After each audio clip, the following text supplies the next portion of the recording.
Hey everyone, my name's Catherine, and today we're going to talk about books and albums.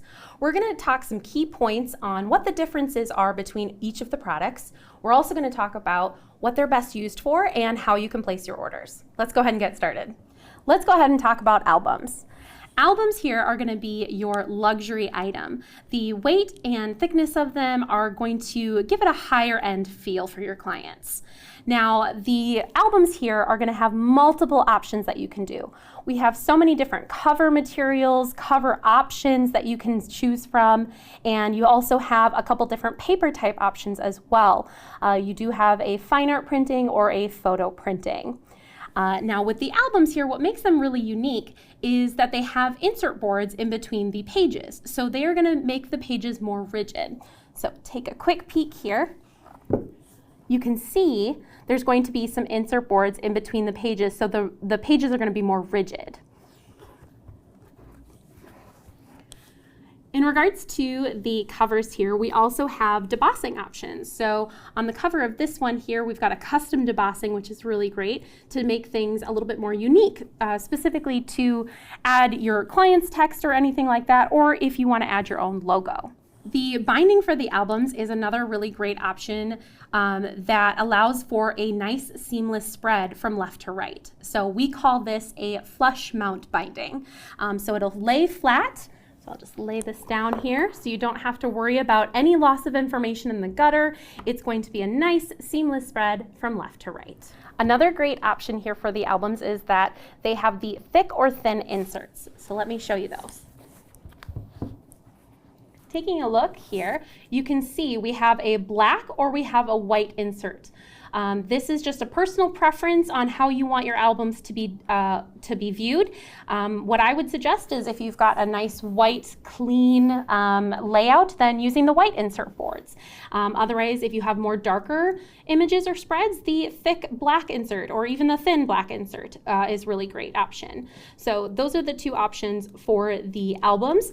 For the spread count for the albums, you can do a minimum of 5 spreads, and for the thin inserts, you can go all the way up to 40 spreads, but if you do the thick inserts, then you're going to go up to 25 spreads. Let's go ahead and go to the computer and place your album order. First, you're going to go to whcc.com, and you can go right into albums here, and on the right-hand side, you can select your size from the drop-down, or you can just click Order Now, and it's going to bring you right into the builder. On the bottom here, you're going to see where you can drag and drop your images. You can click in here, or you can just grab your folder of images and put them into the bottom here. Once your images are loaded, you're going to start with your cover. So it's going to have the default here, but on the right-hand side, you're going to see the cover materials. So you can do a full material cover, you can do a cameo, you can do a combo, or your custom photo cover. So first, select your cover type. And then if you want to do a cover material, you can select material and go ahead and place whichever material option you're looking for here. So we've got the silks, we've got the linens, so many different options that you can choose from. Once you've made your selection, go ahead and click out of it.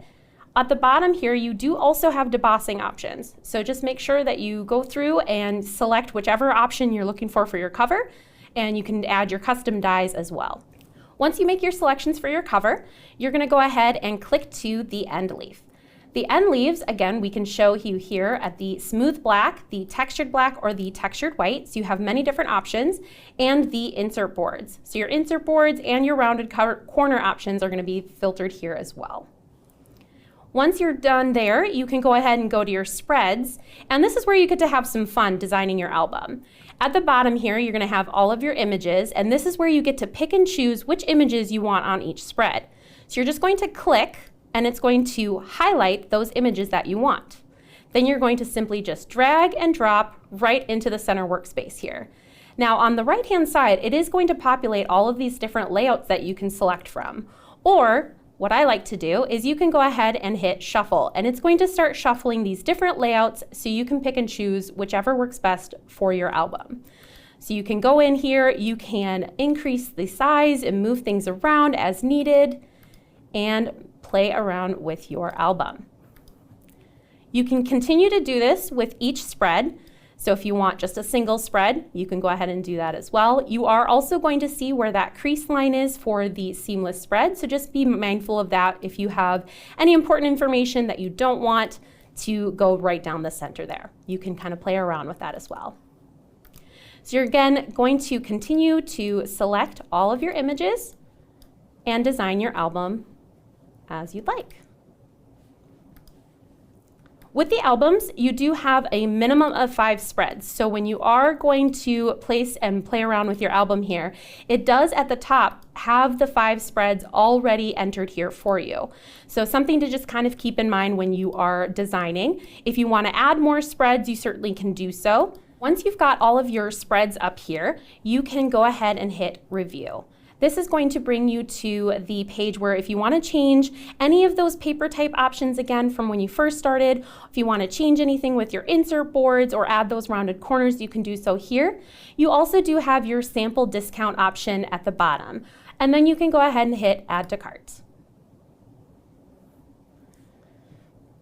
Once it's on your cart, you can go ahead and proceed to checkout if everything looks good.